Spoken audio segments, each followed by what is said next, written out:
Hello, everyone, and thank you so much for joining us today once again for an amazing masterclass brought to you by the George Washington School of Business.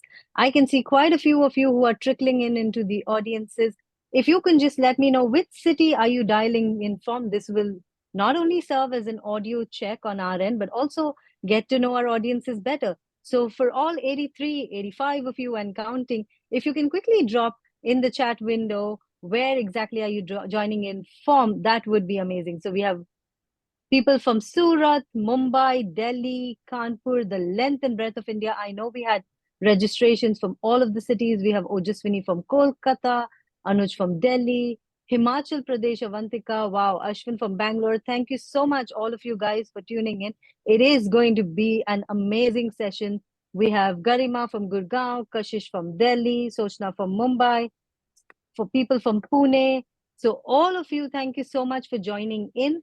As we're waiting for more students to join in, I will get to a bit about what this masterclass is all about today. What are we going to bring to you? But before that, while a couple of more students are streaming in, I am going to quickly run the first poll question for today. I am sure all of you are familiar with the topic that we are going to be discussing today. So just to gauge an audience reaction as to what are your thoughts, I am going to start by running the first poll question for today, which you can see on your screen in front of you. What, according to you, is the biggest challenge one can face in managing project risk? The first one is identifying the risk. The second option is mitigating the risk. The third one is controlling risk during execution. The next one is communicating about risk, or the last option is any other which you think. So why don't all of you, I'm going to wait for a couple of more minutes. Why don't all of the people who've just tuned in, just quickly go and cast your vote for us to get a better understanding about what do you feel is one of the biggest challenge one can face in managing project risk. Just to get an understanding, we will of course be going into complete detail about this project very shortly with Dr. Khamoshi, who is joining us today. So I'm going to wait for a couple of more minutes before I end the poll. I see a few of you who have answered. I'm just going to wait for a couple of more people to answer before I end the poll question for today.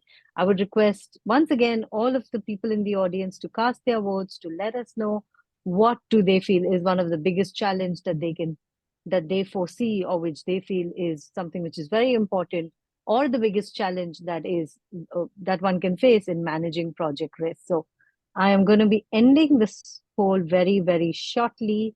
And yes, I'm going to end the first poll question for the day and share the results on my screen in front of you.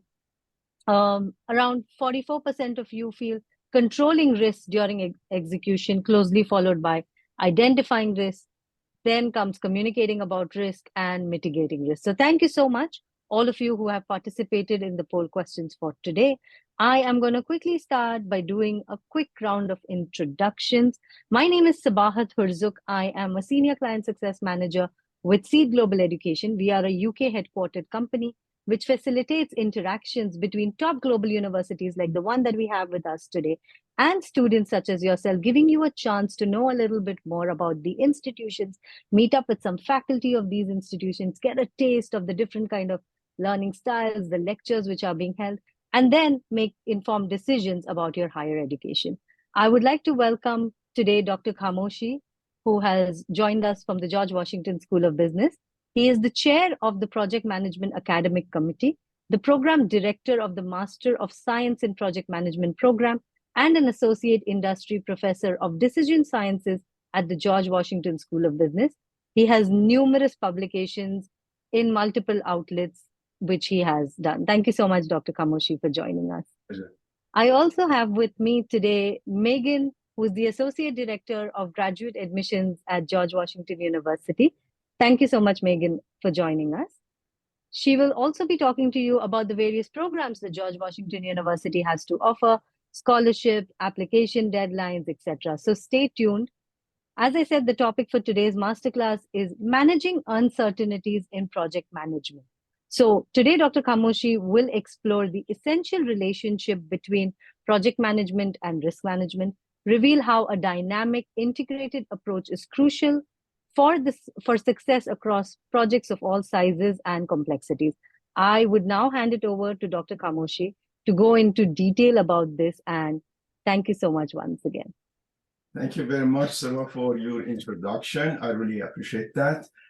Now, I was going to say I'm going to close this session because most of you did get it right when we look at the kind of the question.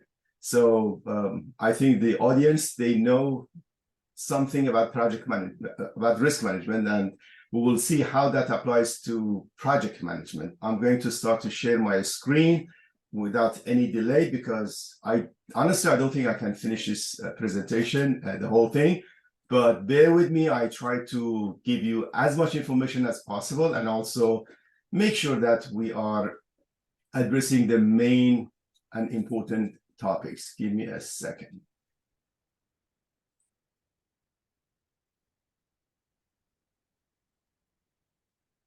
Somehow.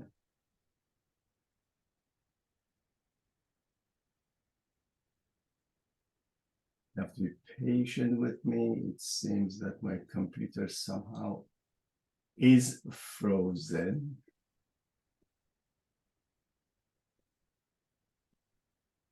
Let's do this.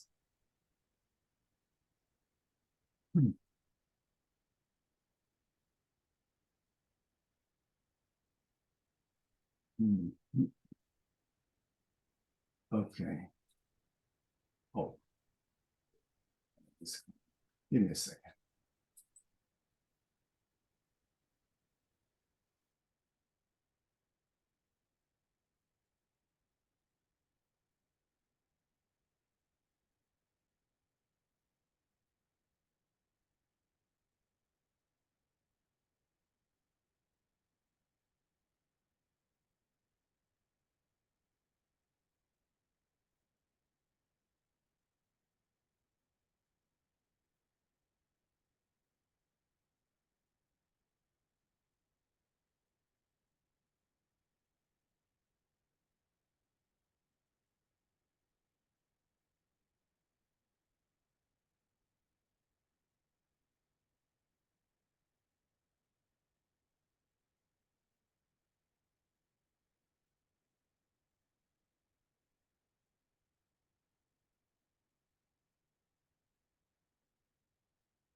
Hello, Dr. Kamoshi, are you there with us?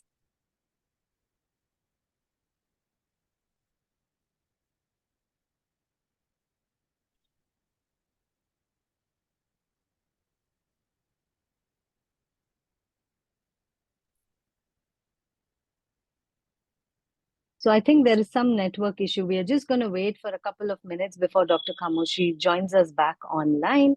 I hope all of you are excited about this particular session and have read a little bit about it, got an understanding about it. So while we're waiting for Dr. Kamoshi to join in, let's give him a few moments before he sort of joins us back shortly. We are just going to wait a few minutes. Dr. Kamoshi is facing some technical difficulty, as I can see.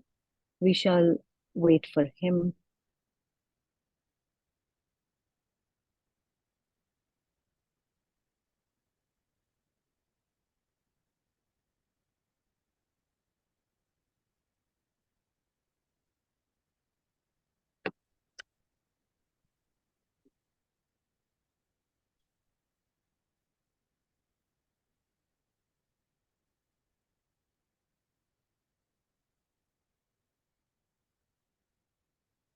Megan, while we're waiting for Dr. Kamoshi, would you like to go ahead and start with your presentation?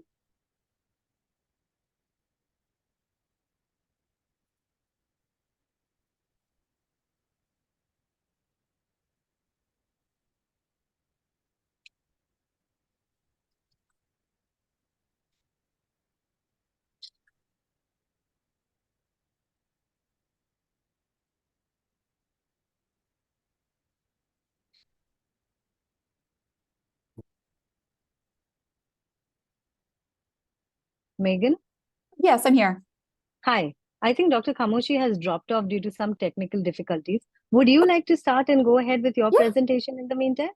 Yeah, that's fine. I can do that. Sure. Great, great. So thank you all so much. While we wait for Dr. Kamoshi, Megan is going to start with her presentation and take us through a little bit understanding about the programs and the offerings at George Washington University. Over to you, Megan.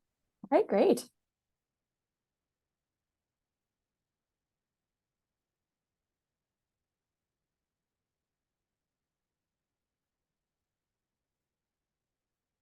All right.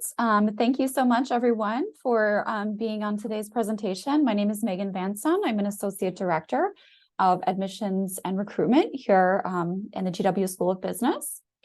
And I'm going to give a bit of an overview about our graduate programs that we offer, our master's and our MBA. And before I get started, I just wanted to give a little bit of background about GW. We are, of course, located in Washington, D.C. in the Foggy Bottom neighborhood. And we are named after the first president of the United States, George Washington, whose statue you can see on the screen. George Washington had advocated actually for the creation of a national university in the nation's capital. And GW was founded by an act of Congress in 1821. So we are now in our third century, and we are proud to be one of just a handful of institutions in the United States that were founded by such a congressional charter.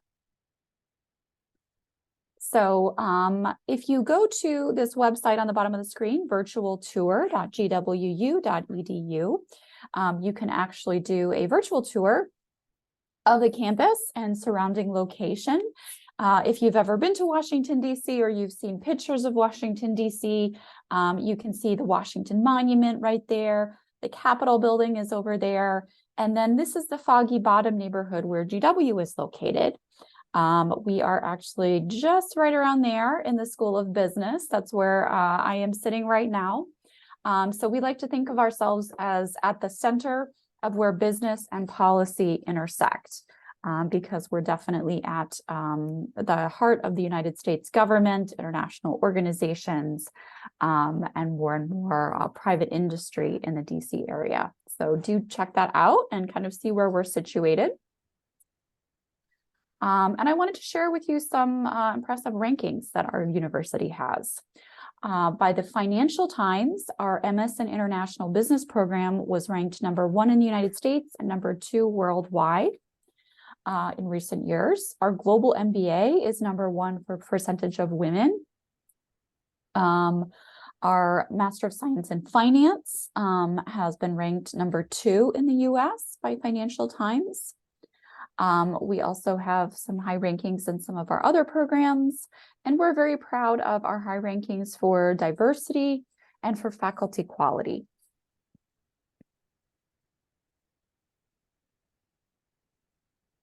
All right, so what graduate level programs can you do at the GW School of Business? First of all, for our MBA, we have 2 full-time formats. We have the Global MBA, which is a 2-year full-time cohort-based program. And then we also have the Accelerated MBA. And the Accelerated MBA is geared more towards people who have at least 10 or more years of experience. It's a bit more of an executive type MBA, but the Global MBA is for those who have generally about 5 years of work experience. For our specialized master's degrees, you can see all of those on the screen. It's degrees in as diverse fields of studies as tourism, and sport management, and finance and business analytics. Now, all of the programs you see on the screen that have a little star next to them, those are programs that are either STEM designated or that have a STEM designated track. For the Global MBA and the Accelerated MBA, you can do the regular track or the STEM designated track. Project management, finance, applied finance, business analytics, information systems technology, those are all STEM designated programs. And then for accountancy, we have our general accountancy track, which is non-STEM designated. We have accounting analytics, which is STEM designated. And then for interdisciplinary business studies, you can do STEM track or non-STEM track. So a lot of STEM options here, if that's something that's really important to you. And I should just clarify that STEM means it's science, tech, engineering, math designated.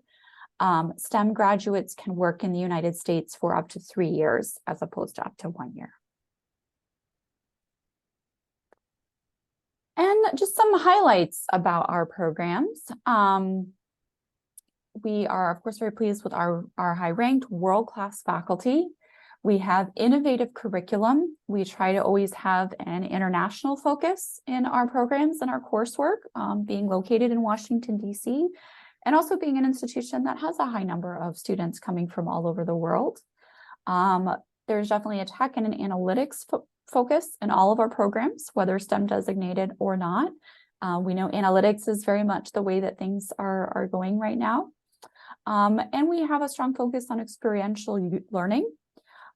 We have a global and experiential education office in the School of Business that is just for the School of Business, and they facilitate incredible study abroad and also study away in the US programs, and facilitate relationships between partner business schools overseas. We have a consulting abroad program as well that they manage for our global MBA students. So we have that innovation in our curriculum. We have a career center, the Fowler Career Center, that is devoted solely to assisting School of Business students. We have various clubs, we have events, we have organizations. One of our really cool events that we host once a month is our George Talks Business, or I'm sorry, our George Talks Business events. So for September, our guest speaker for George Talks Business was actually the CEO of JetBlue Airlines. So we get a lot of really interesting and accomplished guest speakers. And we have an extensive and involved alumni network. There's alumni all over the world. Our degrees are also very flexible and customizable to what you're really interested in, you want to study. In addition to our MBA and master's degrees, we also have over 20 graduate certificates. Our graduate certificates, each one is 12 credits. So for example, let's say you're doing our Master of Science in Management program. You can use your elective credits for that program to do a graduate certificate. Just strategically pick the 4 elective classes that will get you the 12 credits for a graduate certificate of your choice. And then you would graduate not just with an MS in Management, but with an MS in Management and a graduate certificate. We have a broad variety of elective courses. For our degrees, you can also generally bring up to 6 credits outside the School of Business. So if there's a course in the School of International Affairs or the School of Engineering and Applied Science that you feel would fit well with your elective credits for your degree, it's a possibility to do that. We offer joint and dual degrees. So the dual degrees are with our MBA. It's possible to do a dual degree, for example, with the MBA and the Master of Human Resource Management, or the MBA and the MS in Information Systems Technology. We also, again, as I mentioned, we have our global and experiential education opportunities. We have short-term study abroad programs being offered in various locations throughout the world.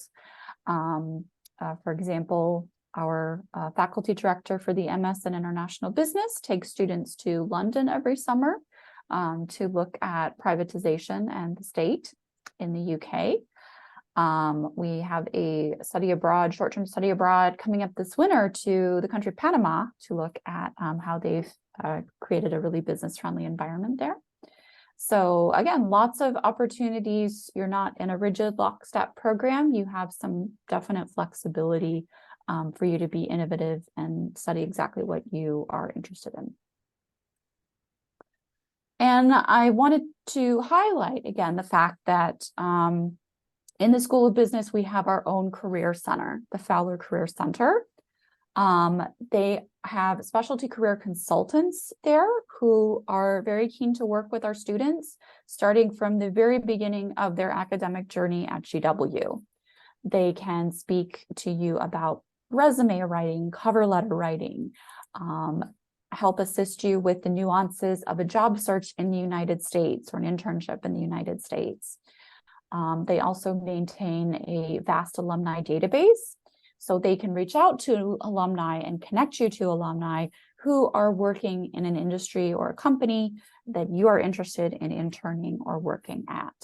And they, of course, develop relationships with employers. So there's on-campus recruiting sessions, on-campus information sessions.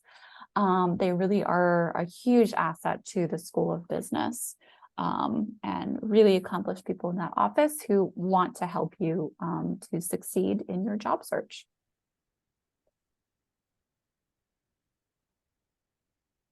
And this is just a sample of institutions where we have students landing after they graduate in all of our many MBA and master's programs. I'm sure you recognize the Big Four accounting firms there. A lot of the big Four accounting firms, of course, all have a presence in the DC area, as do other large consulting firms. We have the US government here. We also have some international organizations here. I'm sure you're familiar with the World Bank, the IMF, the Inter-American Development Bank is also, they're all just down the street from us.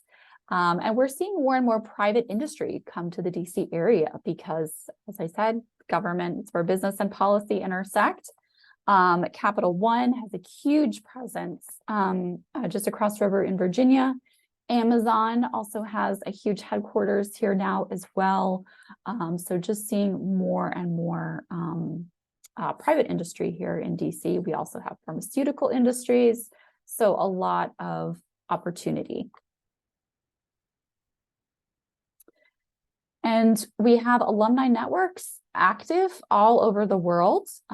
So if you graduate and you wind up working somewhere else in the United States or back in India or in Africa, wherever you are, you should be able to find a GW alumni network that you can connect with. Okay, and so to apply to our programs, you would, of course, need to complete our online application. You would fill out the online application, and then you just need to upload copies of your transcript, your resume, your statement of purpose, and then enter in the name and email address of someone who can write a letter of recommendation for you. So once you have filled out your online app, you've uploaded your transcript, resume, statement of purpose, you've entered your recommender, you're ready to submit, and you will not need to pay the application fee because you've been here at the seed presentation today. You'll see a code on the bottom of the screen. Please note that. So when you finish your application, you just hit save and pay, then you indicate that you have a waiver code, enter that code. Our operations team will see later on that you have the code there. They will manually submit your application. So no need to pay the app fee. As international applicants, there are a couple additional things. One is the English language test score, which is required for applicants from India, for example. We accept TOEFL, IELTS, Duolingo, and also Pearson Test of English. The scores that you see on the screen, those are our sort of optimal scores. If you have a 90 to a 99 in TOEFL, a 6 or a 6.5 in IELTS, or a 110 or 115 in Duolingo, you can still be admitted and considered. But if you were to be admitted with that score, it would just mean that during your first semester, there's a 3-credit English course that you would need to take. If your transcript is from a institution outside of the United States, we also do need an international transcript evaluation. You can submit an evaluation from any organization that's a member of the National Association of Credential Evaluation Services.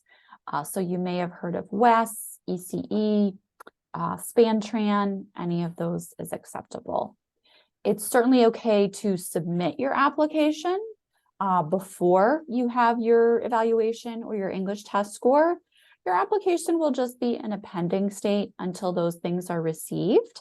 and then you can move on to review. And I also want to clarify that GMAT and GRE scores are currently not required. They are optional. So if you have a very high score that you're pleased with and you want to share with us, by all means do, but it's not a requirement to apply to the programs. All right, finances, always very important. Our master's degrees, our specialized master's degrees, the tuition rate for the full tuition for the program ranges generally from like around $56,000 to about $68,000. Most of the master's degrees will run around $60,000 to $65,000 for the full degree. The higher figure is for our Master of Science in Finance. Most of our specialized masters are 30 to 33 credits long, either 30 credits or 33 credits. The Master of Science in Finance is 48 credits. So that is a longer program. For our global MBA, there is a flat tuition cost that is around $120,000 US dollars. Scholarships are most definitely available. There's nothing separate that you need to do to apply to a scholarship. You will be automatically considered. And if you receive any scholarship funding, it will state that in your letter of admission. So you'll know right away. In your letter of admission, it will list your scholarship amount as a percentage. So let's say, for example, you're admitted, you're excited, and it says you have a 20% scholarship. That means each semester you're registered for, 20% of your tuition for that semester will be covered by the scholarship. I do have many students ask about assistantships. As you will see noted in the bottom of the screen, an assistantship would not be part of your admissions package like the scholarship is. At the start of each semester, any departments in the School of Business who, for example, need a teaching assistant, they will post that job and then you're welcome to apply, but an assistantship is not guaranteed. We do also recommend that international students look into some of the international loan options that are available. You may have heard of Empower or Prodigy Finance. Both of those companies are very familiar with GW and our programs and have offered loans to our students before. There's also another wonderful organization called 8B, number 8, letter B, and they offer loans to students from African countries. And that is just my brief overview of our programs and the nuts and bolts of admission today. Again, my name is Megan. It's a pleasure to speak with you. And on the screen here, you will see our email address, business@gwu.edu. Please feel free to write to that email with any questions that you may have. Thank you. Thank you. Thank you so much, Megan, for doing that and for your wonderful presentation. There are quite a few questions which have come into the Q&A box, but I am going to take all of those towards the end of the session. So I request everyone to please wait. And I see that Dr. Kamoshi is back. Thank you so much for joining us. Can you hear me? Yes, yes. Okay, yes, so please. let me give it another try, guys. Be Yes, patient please. with me. If it didn't work, I've got another laptop next to me. I prefer this one, but let's see how it goes. One more time. Take two. Thank you. Thank you. Can you see my Megan, screen? if you can please stop sharing your screen.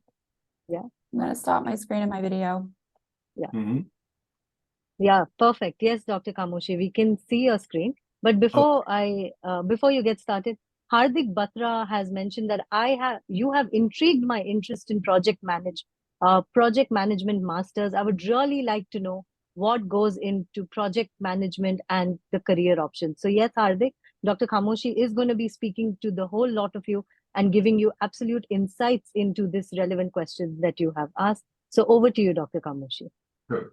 Let me go to presentation mode. Hopefully this time doesn't mess it up. or maybe I just stick to this one. That's fine. You can even you can try that. If it doesn't work, even this is fine. They can see your screen. I don't know if it's my PowerPoint or the computer now. Okay, I think we're in presentation mode. Yes. All right, so I think I'm in business. Guys, I have been introduced. I'm trying to give you an overview of project risk management in general. I would say risk management, but I'm afraid that is a complex topic. We normally spend more than 6 credit hours on risk management. So in 20 minutes or so, it's going to be almost impossible. But let me change my plan just a little bit and talk to you about project management first, and then I take you to risk management. Now, for those of you who are not familiar with project management, I would like to say that project management is management, period. Now, a lot of people don't like me saying that, especially people who are specialized in management, but I would say project management is management, okay?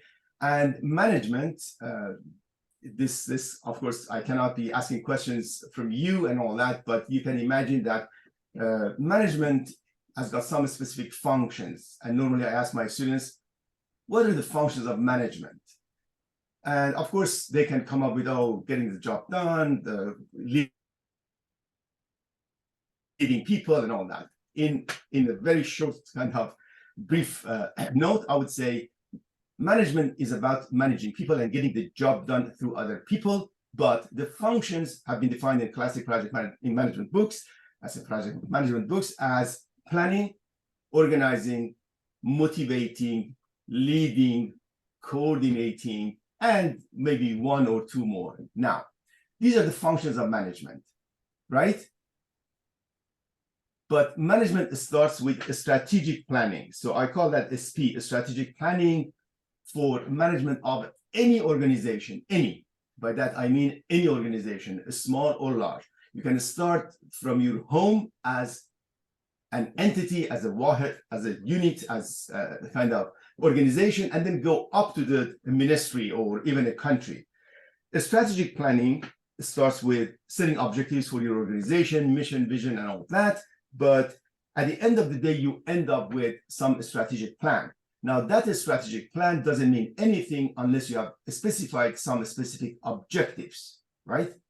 Now, these objectives could be anything for your organization. It must be smart, specific, measurable, achievable, on time, and relevant, and all the rest of it. So that we need to have these objectives, but it still doesn't mean anything. How do you get to these objectives and make them realized? There are 2 pillars to any organization. One pillar is operations and operations management. Operations management is about getting the job done through daily routine operation of the organization. Imagine you're working for Bank of America or any bank in India, or you are working for the military, or you're working for the university. Your job is your daily things that you do. And these so-called daily operations or routine are managed by operations management principles and approaches and methodologies and all that. No organization will survive just by managing their operations. As you know, every organization always they are trying to improve, they're trying to modify, they're trying to get more things done. We call this pillar as change. And that change is project. Any change is a project. So operations management, so this is OM part, and this is PM part. Project management could be a project, could be a portfolio, could be a program, could be anything, but that is a change. Now we call managing the Olympics as a project. A wedding is a project. The manufacturing of any specific product could be a project. Any kind of new initiative is a project. Hard project, soft project. So these are projects. So now we see that, first of all, we are talking about management. If it's daily operation of the system, such as opening the branches of a bank, cashing checks, deposits, and all that, that would be operation. But if you want to upgrade all the computers, if you want to design and develop and establish a new branch, if you want to change a system that you're using for the marketing, those are projects. Now you can see where is the application of project. Project and project management is everywhere, everywhere. And it's been taking over, from my point of view, a lot of things which used to be operations. Now the management prefers to manage them by project management approaches. Now, so we want to plan, we want to organize, motivate, lead, and all that. You cannot do any of these without planning. And planning must be very solid. Planning must be very kind of organized. Planning must be very systemic and all that.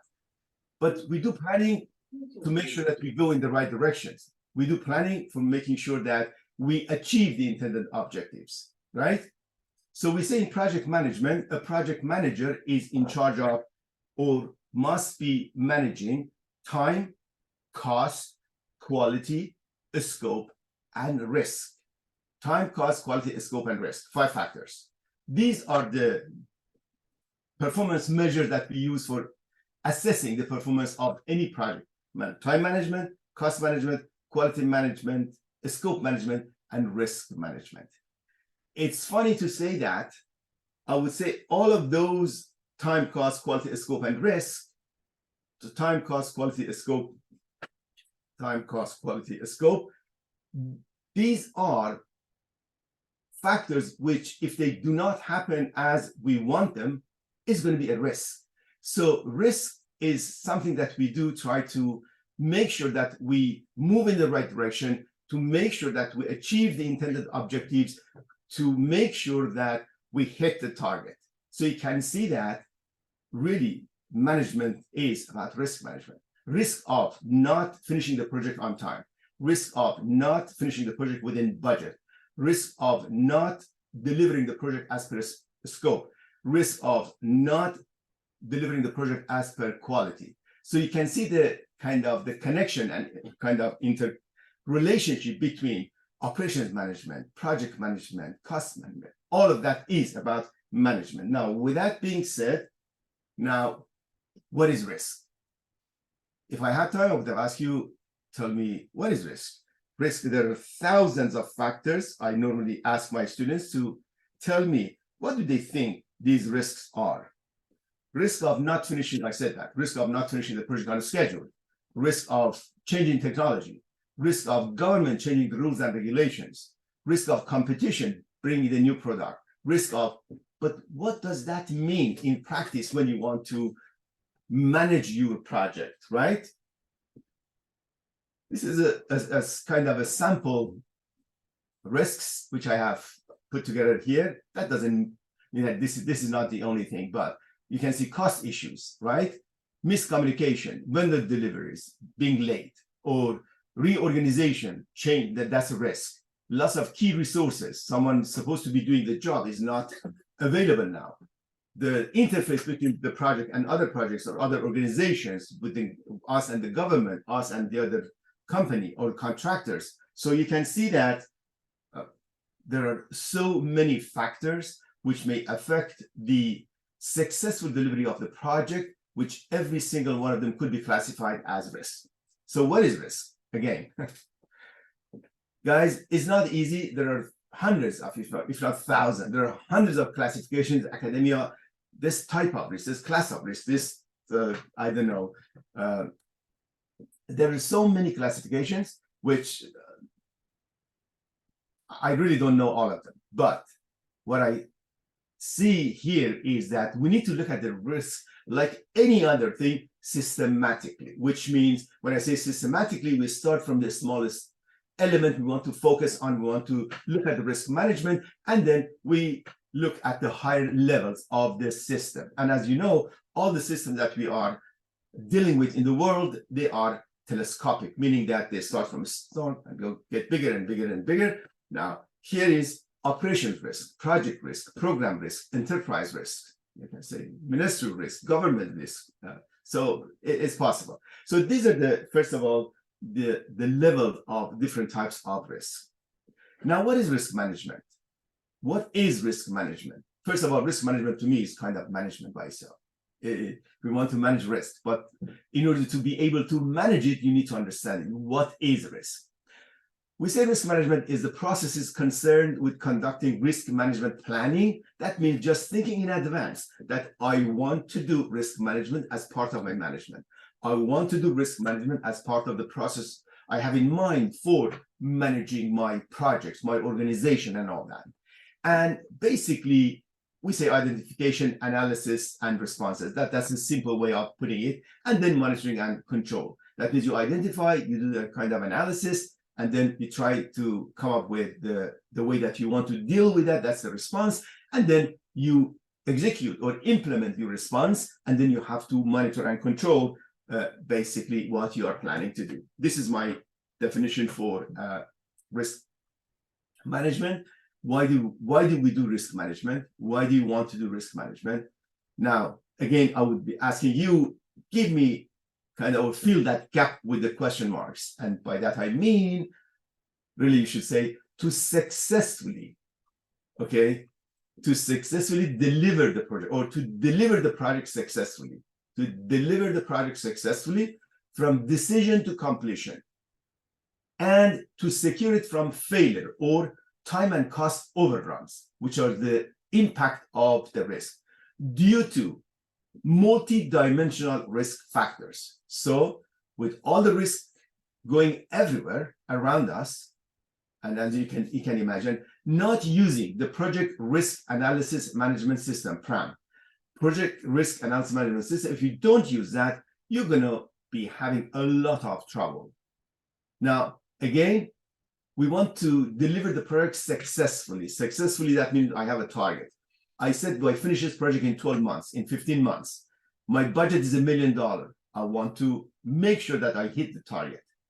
Anything which impacts my budget, my duration, I would say that would be a risk.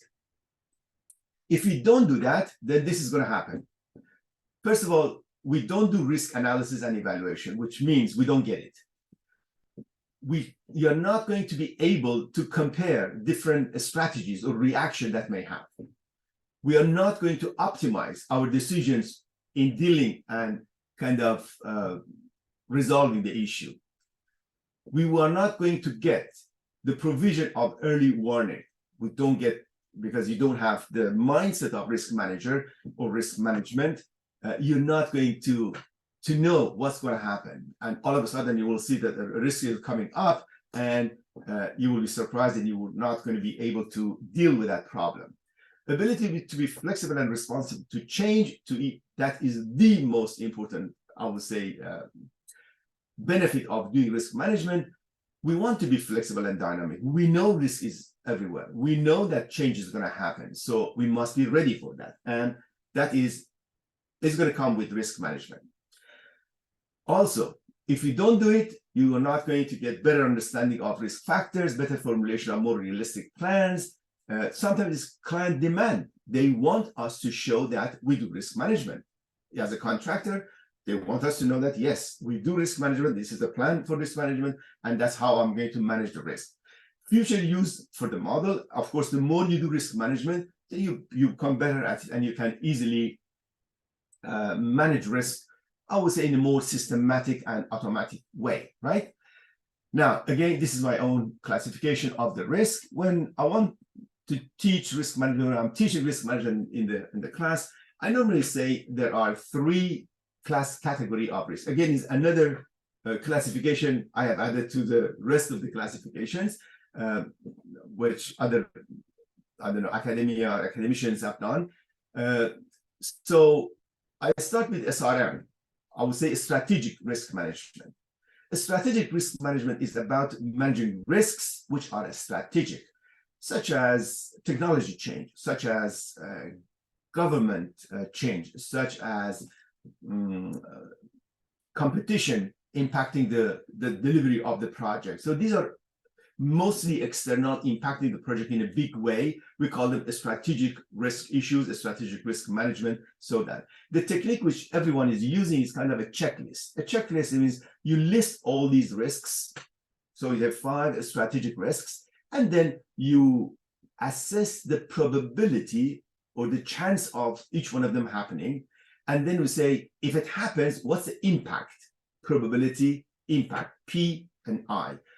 Urgency, not everyone is using that, but it's not a bad idea to know that how urgent is dealing with the risk is not I would say, very common factor which is used by everyone, but probability impact is classic. Everyone using probability and impact. And then in a strategic risk management, we can kind of create a matrix to show the probability and impact for each risk. And based on that, we find the position of the risk in this kind of XY diagram or risk matrix. Operational risk management is, of course, something which we see and we feel and we understand when we're dealing with the operation of the system. Specifically, when I say operational risk management, that means it could be normal operation, daily operation, but here I mean operation of the project, right? Operation of the project is the daily activity of the resources or the people and the machinery and everything, where we do activities and entities and work packages of the project, and we try to finish them, right?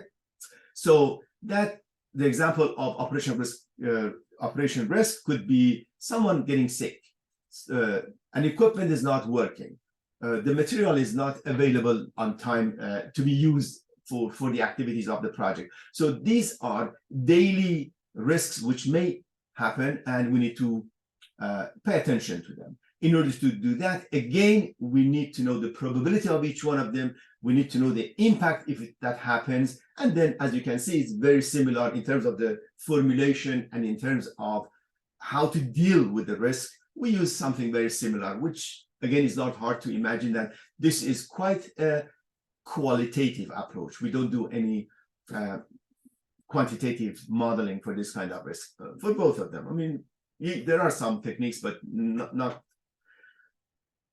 so popular in practice. My focus really is on use of these methodologies in practice. I'm a fan of practical project management and something that we do. Now, the last but not the least, I would say, is ERM, or estimation risk management. To me, that is also one of the most important issues in project management.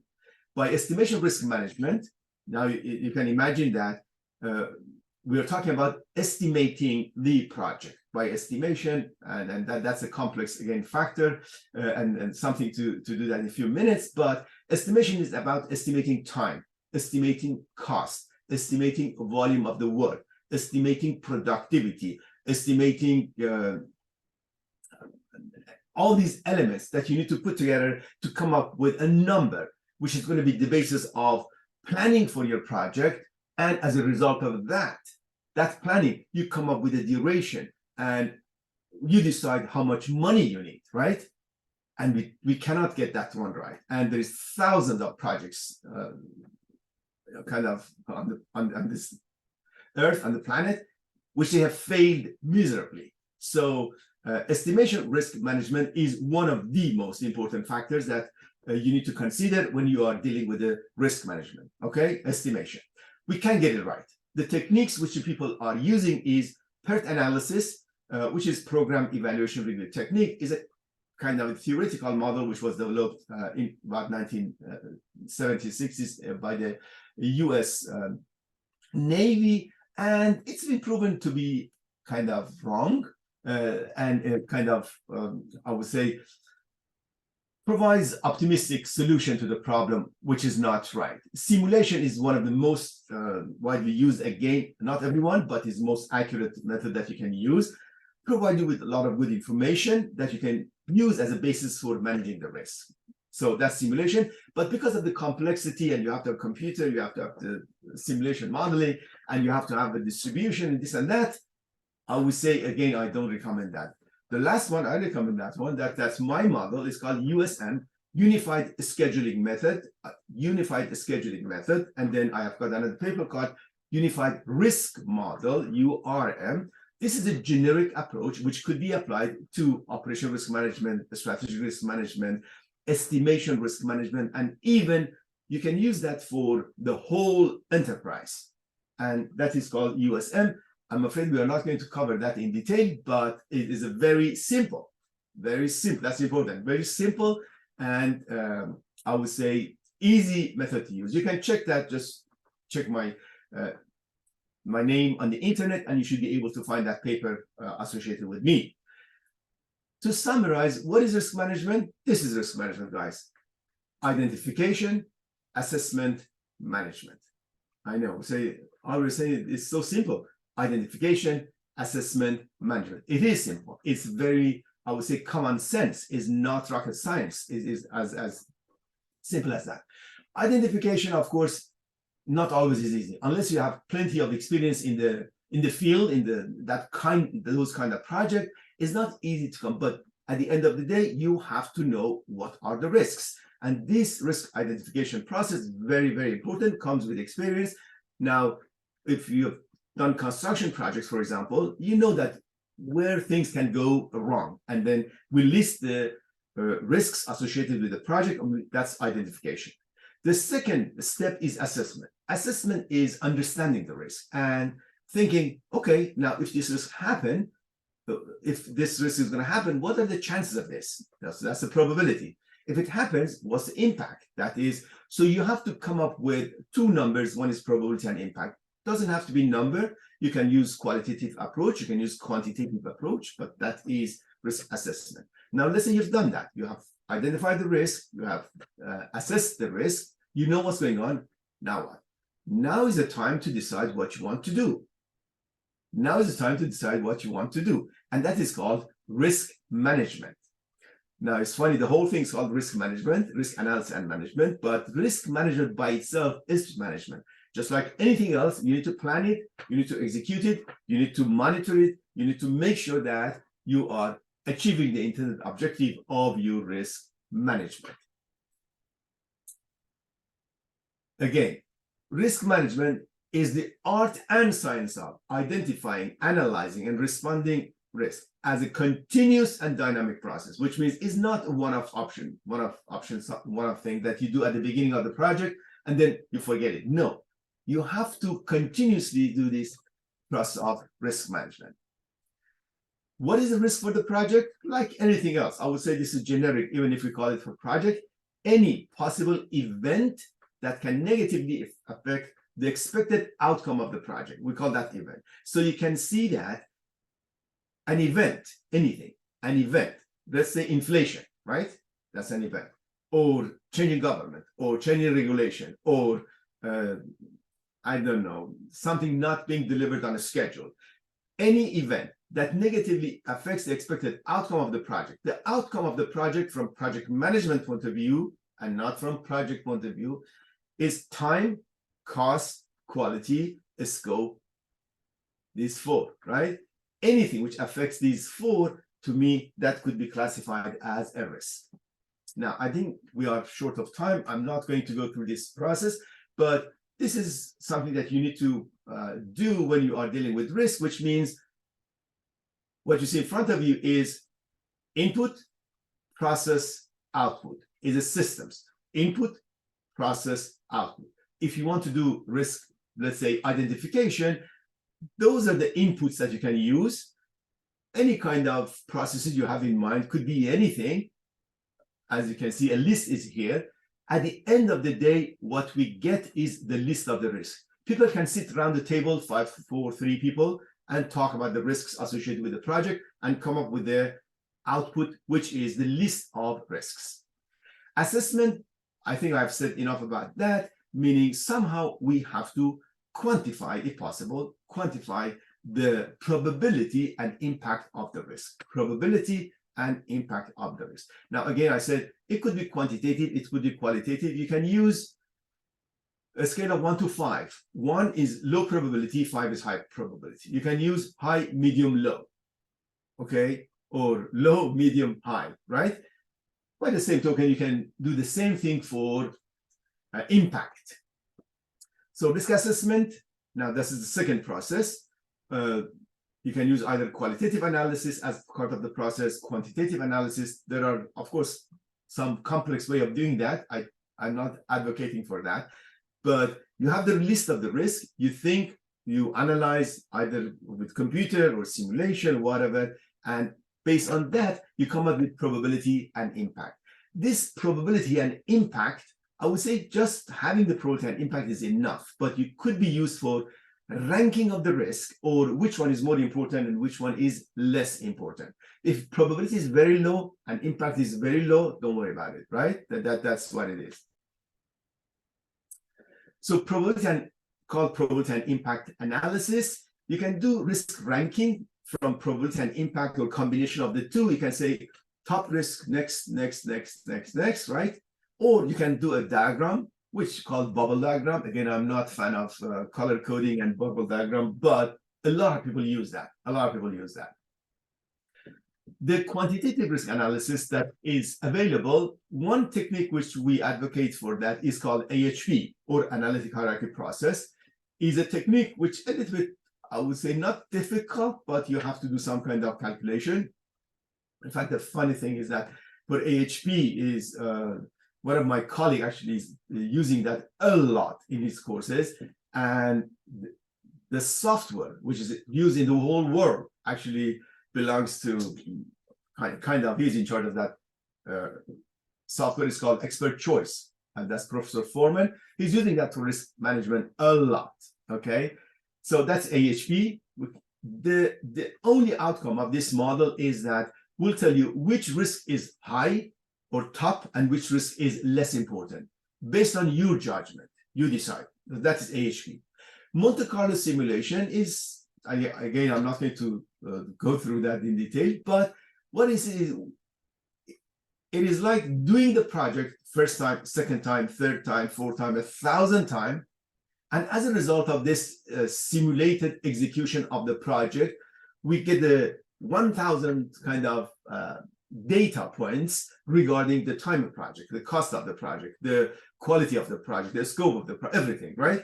So when you simulate the project and do it for 1,000 times, that will tell you what are the possibilities. And based on that, we can make decisions. So that is another quantitative analysis. PERT, I said, is a technique which has been used in all the project management classic books. I'm not going to go through that. And then of course, there's something called contingency setting algorithms. I will explain what is contingency setting algorithm and why do we need to worry about the contingency setting. Let's not to go one more time about the risk. Okay, this is the last step. So we said identification, assessment, management. We call risk management because this is about response. Now that we have the risk identified, now that we have assessed them, now we need to respond. That means do something. And that is the process of dealing with the risk. So is not only we have to decide on the response approach, a strategy and all that, then we have to do it. And that means monitor and control exactly how we are progressing in terms of risk management. So risk response planning is the process of developing options and determining actions to enhance opportunities, reduce threats. Now, that's positive risk and negative risk. But in general, say, how do you want to deal with the risk?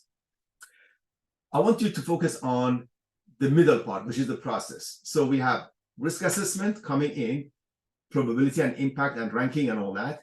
And now we want to decide. One strategy is mitigation. One strategy is sharing. One strategy is rejection. One strategy is acceptance. One strategy is transfer.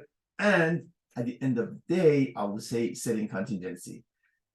Now, mitigation, I hope everyone knows that mitigation, that means we do everything in advance, just try to bring probability down or impact down. Probability down, that means risk will go down in a way, the total risk.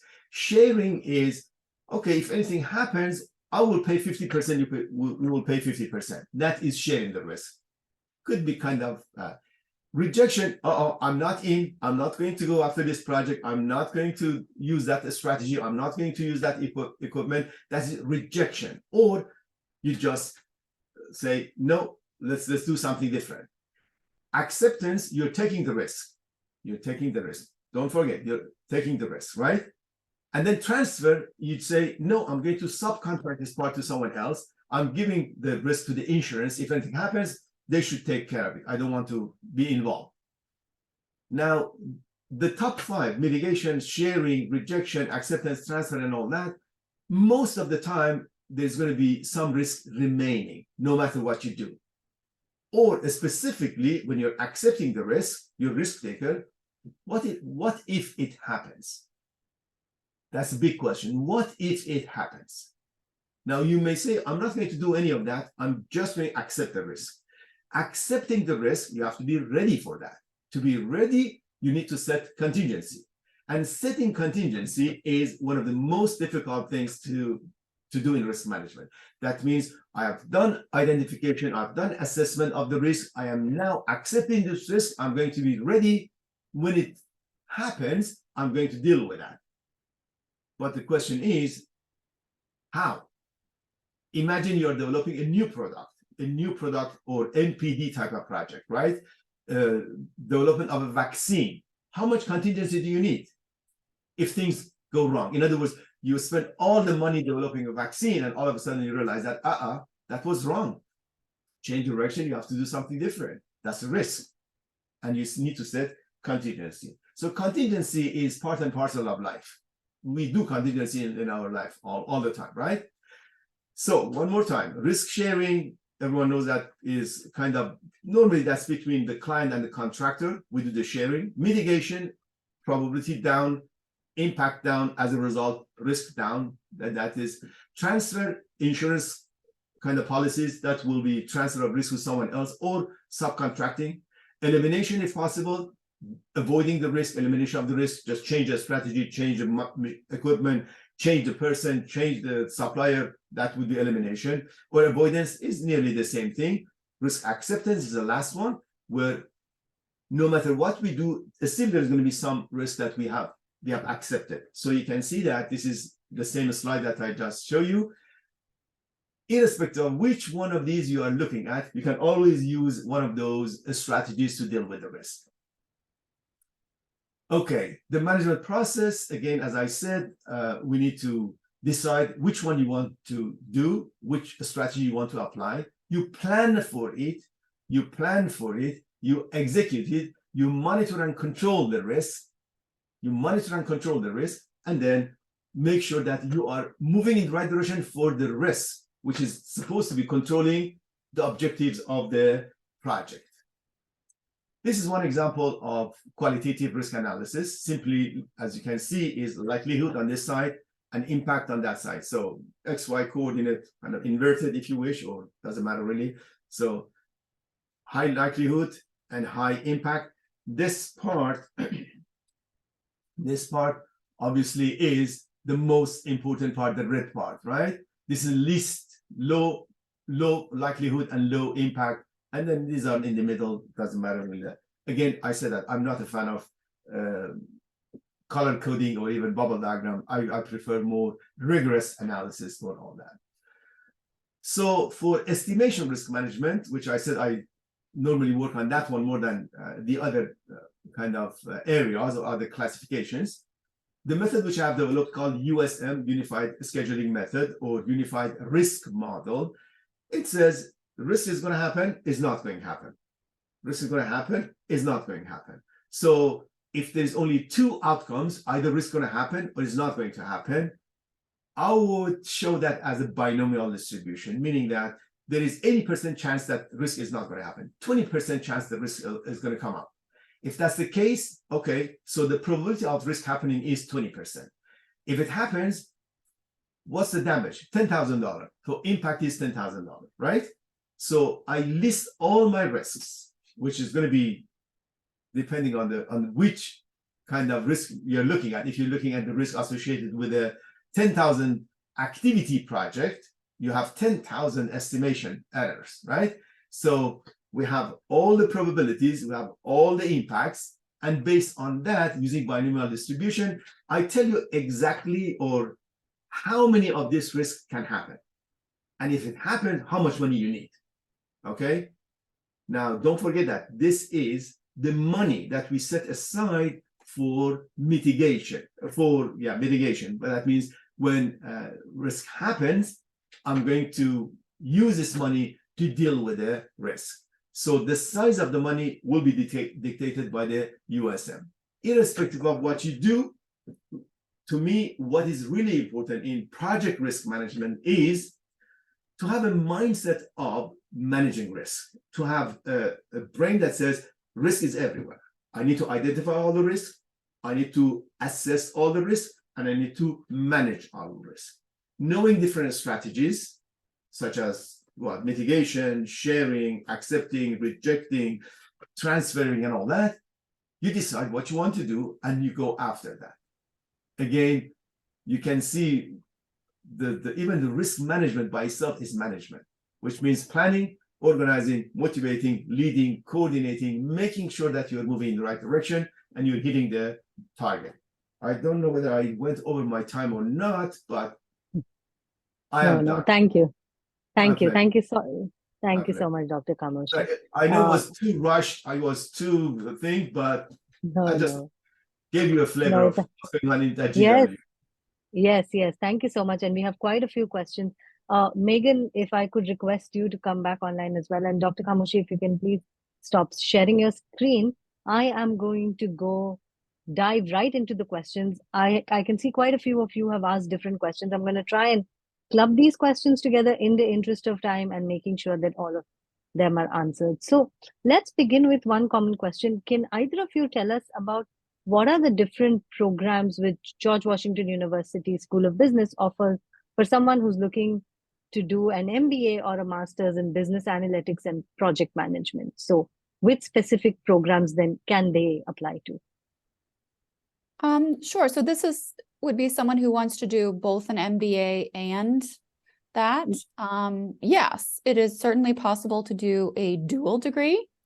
You can do a dual MBA and MS in business analytics or MBA and MS in project management. In order to do a dual degree, you would need to apply separately to submit one application to the Global MBA and then submit one application to the master's program of your choice. And if you are admitted to both programs, then you would be able to do it as a dual degree. Thank you. Thank you so much, Megan. Our next question is from Sunidhi, who is asking that, let's say a student goes and does a master's in business analytics or in project management. Post that, what are the job opportunities which are available for them? Dr. Kamoshi, maybe you can take this one. Or what are the things that they need to do which would help them set themselves apart? So when they go into the job world, when they are looking to get a job, there will be individuals who are highly experienced. So if someone who is a fresher who's just done their master's in project risk management, what can they do to sort of ensure that they can stand out in the crowd? All I can say is that the demand for project management has been growing kind of exponentially. So there is no shortage of positions in project management. That's number one. I mean, I definitely, it's funny that I have put myself looking for a job in project management just to get the flavor of the market and what's going on through LinkedIn. I get all the job offers for me. So just to say that there is a huge opportunities in terms of project management in general. That's number one. Number two is that project management, as you can imagine, as I just explained, it goes from the managing, I don't know, a very small mini project of maybe $500,000 to $5 billion project. So obviously, if you want to get a kind of top rank project management positions, it's not going to be easy for someone who is fresh from our program or someone just graduated. You need to start, I would say, at the kind of, I would say as a project associate or project analyst or project planner or project controller and all that, and then you grow and go up the ladder. So for I would say, yeah, the people who do not have any experience, definitely there are positions, but they should not be expecting to be the project manager. Having said that, I have seen a lot of graduates, I have to say that I have seen a lot of graduates who are managing huge projects. They did not have any experience. They did not even have the project management skills and expertise. They were from other disciplines. So if you're a project manager, by default, you're much more qualified to do that job. Okay, great. Thank you. Thank you, Dr. Kamoshi, so much. With that, I'm going to follow up with a leading question, which is in line with what you just said. Avantika wants to know that she has done her undergraduate in biotechnology. Will she be able to pursue a Master of Science in Project Management? And how would that sort of be beneficial to her, since her undergraduate degree is in the field of biotechnology? Okay, the biotechnology, from my point of view, as far as I can understand it, is that these people are involved in new technology development, or basically that's what they do. And every single one of these initiatives, I would say they are projects. They are projects. So someone with background in biotechnology and also project management, they're looking a position in managing this kind of, I would say, new product development. So definitely is a plus for anyone who wants to be in a management position in that discipline. If you want to do just the biotechnological sciences, that's different, to work in a lab. But if you want to have a management position, you will be managing multiple, I would say, biotechnology scientists in your department. So that's what it is. Definitely there's application. I'm 100% sure of that, and will improve your application as a manager in that field. You know what I mean? Definitely.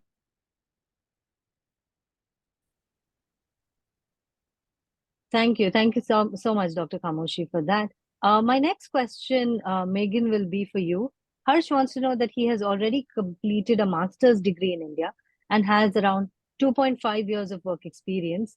Can you tell us a little bit more about what is the eligibility criteria for an MBA from George Washington University? What are the number of years of work experience that an ideal candidate would require to then pursue an MBA from George Washington?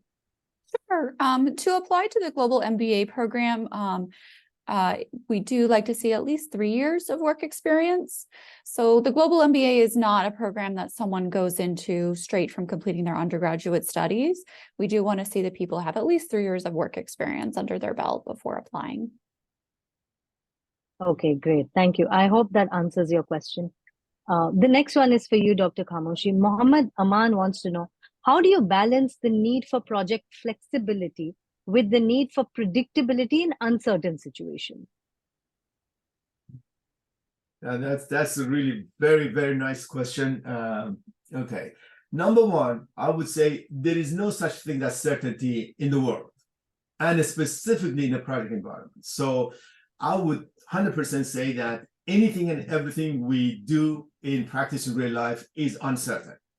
The level of uncertainty will change from project to project. The level of uncertainty, and that is really the art and science of risk management. So some projects where we have a lot of experience, such as construction projects, such as anything that we have been doing that forever, that doesn't mean that they are not risky, but because of the repetition and because of the experience that we have, we can determine all the elements, components, and the kind of the work packages that we need to do with some level of certainty, But when it comes to biotech, when it comes to any kind of new product development, when it comes to new technology, when it comes to software development, it's much, much, much harder to say that this is exactly the duration, this is exactly the budget, this is exactly the type of the volume of work that we need to do. For that reason, I would say we need to design the plan and the management of the project based on the nature of each project. The project goes, from my point of view, from a kind of more deterministic to totally probabilistic or flexible type of project. Flexibility is a must for any project manager. The more you are dynamic, the more you are kind of willing and able to face change and adjust your system, the more successful you are. There's no question. And that is something which is not available. I would say a lot of people don't have a clue that how to design that, how to make sure that I'm taking every one of these elements and there is enough buffer, enough flexibility at the same time, hitting the target with the time, cost, quality, scope, and the specified risk. Thank you. Thank you so much, Dr. Kamushi. Aman, I hope that answers your question. The next question, Megan, will be for Mhm. you. Amit wants to know, and I'm going to club these two questions together. So Amit wants to know, are there any one-year MBA programs which are available with GWSB? And also, could you talk a little bit more about the STEM designated track that you had spoken initially when you were doing your presentation about the STEM designated track that is available for students who are looking for MBA and master's programs? Sure. So for the MBA program, sorry, I'm just losing my train of thought a second. Could you repeat the first part of the question one more time? So so let's break it up. The first question is, do you have a one-year MBA program which is available Right. at George Washington? Okay. So for the MBA, unfortunately, we don't have a one-year program. Our global MBA is a 2-year full-time cohort-based program. For many of our specialized masters, it is possible to do them in a full calendar year. So fall, spring, and summer semester, or a year and a half, for example. We have an MS in management program, which can be done in a year and a half. And we like to think of that kind of as a mini MBA because it shares a lot of core courses with the MBA. In terms of STEM, we have some programs such as accountancy, MS in interdisciplinary business studies, and the global MBA and accelerated MBA, which can be done non-STEM or STEM track. Non-STEM, if you do a program that's not STEM designated, that means that when you graduate, you can work in the US for 1 year. If you do a program that is STEM, you can work in the US for up to 3 years. And STEM programs are more technical in nature. So with the global MBA, if you do the STEM track, you would be using your elective credits to take much more technical coursework than if you do the non-STEM track. For accountancy, we have a STEM track, which is the Master of Accountancy with a major in Accounting Analytics. And then we have a non-STEM track, which is the General Master of Accountancy. And then we have our programs that are just, they're STEM programs. There's no STEM track, non-STEM track, they're just STEM. And that's project management, business analytics, the finance programs, information systems, technology management. Those ones are all just STEM. Thank you. Thank you so much, Megan. Due to the interest of time, I'm going to take one final question. Megan, you could probably take this on. Someone wants to know, will they be able to get an admission into your MBA program with a 5.5 CGPA? So to elaborate this question a little bit further, can you speak a little bit more about, the educational qualification or criteria that GWSB requires for students who are looking to apply for an MBA program? Sure. So in terms of your bachelor's degree, you would need to provide an international transcript evaluation. So an international transcript evaluation will equate that CGPA to the 4.0 US grade average scale. We are looking for applicants who have at least a 3.0 out of 4 on that scale, so a B average. If you have, for example, a 2.8 or a 2.9, you can still apply because the application will be reviewed holistically. So in addition to looking at your grade point average, we'll also be looking at any work experience you have, what you're describing in your statement of purpose, English test score, etc. So again, we're looking for a B average, but you can still apply and be considered with below that. And we will look at other strengths that you may have. Okay. Thank you so much, everyone. Thank you so much, Dr. Kamushi and Megan, once again for joining us on this wonderful Thursday and for all of your insights. I know we were unable to answer some of the questions, but for anyone who has any questions, feel free to reach out to us at Seed, or you can write to Megan on the email address that she had given earlier. We will be sharing all the details with you shortly. So once again, thank you all for all 230 of you who have still stayed till the end of the event and all those who had joined in. You have been a wonderful audience. Once again, thank you to our panelists. Have a nice day ahead. Bye. Thank you, everyone. Bye-bye. Bye.